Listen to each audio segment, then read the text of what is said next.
ವೀಕ್ಷಕರೇ ನಮಸ್ಕಾರ. ನೀವು ನೋಡ್ತಾ ಇದ್ದೀರಾ ಅಶ್ವಮೇಧ. ನಾನು ಅಶ್ವದಿವೇದ್. ವೀಕ್ಷಕರೇ, ಕೊತ್ತಲವಾಡಿ ಸಿನಿಮಾ ನಿಮ್ಗೆಲ್ರಿಗೂ ಕೂಡ ಗೊತ್ತಿರಬಹುದು.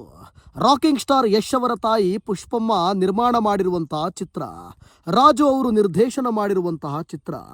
ಈ ಚಿತ್ರ ನಿಜವಾಗ್ಲೂ ಒಂದು ರೀತಿಯಲ್ಲಿ ಒಳ್ಳೆಯ ಹೆಸರನ್ನ ಮಾಡೋ ಎಲ್ಲಾ ಲಕ್ಷಣಗಳು ಇತ್ತು. ಆದರೆ ಯಾಕೋ ಈ ಚಿತ್ರ ಬರೀ ವಿವಾದದಲ್ಲೇ ತೇಲಾಡುತ್ತಾ ಬಂತು. ಈ ಹಿಂದೆ ಪುಷ್ಪಮ್ಮ ಇದೇ ವಿಚಾರಕ್ಕೆ ಕೆಲವೊಂದು ಇಂಟರ್ವ್ಯೂಗಳಲ್ಲಿ ಕೊಟ್ಟಂತ ಹೇಳಿಕೆಗಳು ಇಡೀ ರಾಜ್ಯವಾರು ದೊಡ್ಡ ಮಟ್ಟದ ಸದ್ದು ಮಾಡಿತ್ತು. ಆದ್ರೆ ಕೊತ್ತಲವಾಡಿ ಸಿನಿಮಾದ ಕತೆ ಇನ್ನೂ ಮುಗಿತಾ ಇಲ್ಲ. ಒಂದ್ ಕಡೆ ನಮಗೆ ಪೇಮೆಂಟ್ ಆಗಿಲ್ಲ ಅಂತ ಒಬ್ರು ಕಂಪ್ಲೇಂಟ್ ಮಾಡಿದ್ರೆ, ಇನ್ನೊಂದ್ ಕಡೆ ಪುಷ್ಪಮ್ಮ 60 ಲಕ್ಷ ರೂಪಾಯಿ ಕಾಸು ಕೊಟ್ಟಿದ್ದೆ ಪ್ರಮೋಟ್ ಮಾಡುವಂತ, ಆದ್ರೆ ಪ್ರಮೋಟ್ ಮಾಡೋ ಬದಲು ಡಿಪ್ರಮೋಟ್ ಮಾಡಿದ್ದಾರೆ ಅಂತ ಹೇಳಿ ಒಂದು ದೊಡ್ಡ ಮಟ್ಟದ ಆರೋಪ ಮಾಡಿದ್ದಾರೆ. ನೋಡಿ, ಇನ್ನೂ ಕೂಡ ಮುಗಿತಿಲ್ಲ ಕೊತ್ತಲವಾಡಿ ಸಿನಿಮಾದ ಗಲಾಟೆ. ರಾಕಿಂಗ್ ಸ್ಟಾರ್ ಯಶ್ ತಾಯಿ ಪುಷ್ಪಮ್ಮ ಅವರು ನಿರ್ಮಾಪಕಿ ಪೊಲೀಸ್ ಠಾಣೆಗೆ ಈಗ ದೂರು ಕೊಟ್ಟಿದ್ದಾರೆ. ಸಿನಿಮಾ PRO ಹರೀಶ್ ಅರಸು ಸೇರಿ 5 ವಿರುದ್ಧ FIR ದಾಖಲಾಗಿದೆ. ಈ ಸಿನಿಮಾಗೆ PRO ಆಗಿದ್ದು ಹರೀಶ್ ಅರಸು ಅನ್ನೋರು.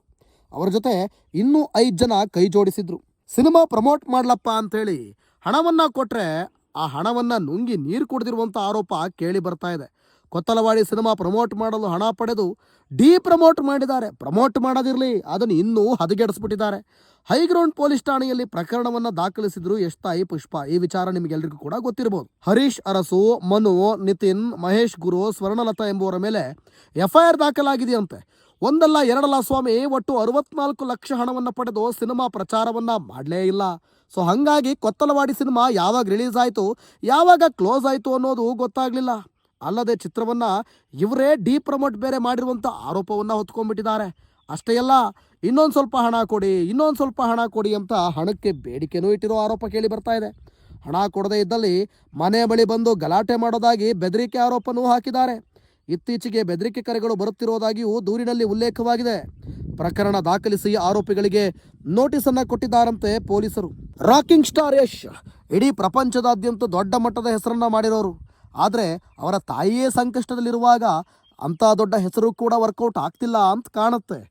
ಅಷ್ಟು ದೊಡ್ಡ ಹೆಸರು ಮಾಡಿದ್ರು ಕೂಡ ಫೋನ್ ಮಾಡಿ ಬೆದರಿಕೆ ಹಾಕ್ತಾರೆ ಅಂದರೆ ಇವರಿನ್ನೆಷ್ಟು ಧೈರ್ಯಶಾಲಿಗಳಿರಬೇಡ, ಇವರಿಂದ ಇನ್ನು ಯಾರೆಲ್ಲ ಇರಬೇಡ.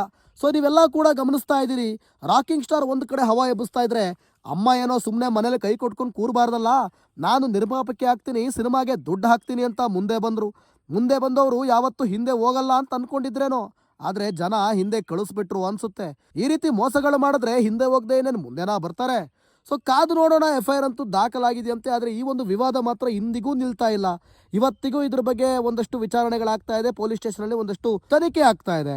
ಇದಕ್ಕೆ ಪುಷ್ಪಮ್ಮನೇ ರಿಯಾಕ್ಟ್ ಮಾಡಬೇಕು. ಸಾಧ್ಯವಾದರೆ ಪುಷ್ಪಮ್ಮ ಅವ್ರನ್ನ ಮಾತನಾಡಿಸುವಂಥ ಕೆಲಸವನ್ನ ನಾನು ಮಾಡ್ತೀನಿ.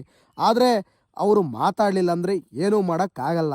ನೀವಂತೂ ಎಕ್ಸ್ಪೆಕ್ಟ್ ಇಟ್ಕೊಳ್ಳೇಬೇಡಿ. ಇದೊಂದು ರೀತಿ ಬಿಗ್ ಬಾಸ್ ಮನೇಲಿರೋ ಎಕ್ಸ್ಪೆಕ್ಟ್ ದಿ ಅನ್ಎಕ್ಸ್ಪೆಕ್ಟೆಡ್ ಥರ.